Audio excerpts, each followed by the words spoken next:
Everything that people on the street take for granted is something I'm going to appreciate for the rest of my life because I was deprived of those things for 27 years. Bobby Bostic had been incarcerated since 1995 after committing a series of robberies here in St. Louis when he was 16 years old. After being convicted for more than a dozen charges, he was sentenced to 241 years in prison. Pronounced that a sentencing when she told me I would die in prison, so it was basically a death sentence. Bostic wouldn't have been eligible for parole until he was 112 years old. Although he expected to spend the rest of his life in prison, Bostic wanted to change who he was. He started reading books and eventually wrote 15 of his own. I wanted to do more than die in prison.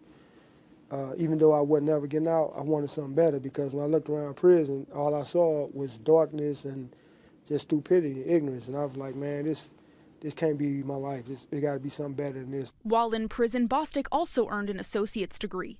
He says the degree cost $28,000, something he and his family couldn't afford. But the kindness of strangers paved the way. They saw I was trying to do something in my life, so there's good people in the world, and they saw goodness in me in prison, so they helped me. While Bostic was working to better himself in prison, the judge who issued that sentence noticed. For 4 years, Evelyn Baker advocated for Bostic, saying he deserved a second chance. Just to have that opportunity is the biggest blessing that anybody can ever think of when you never was getting out. On November 9th of this year, he was given that, walking out of prison on parole. It was the greatest feeling in the world. It was surreal.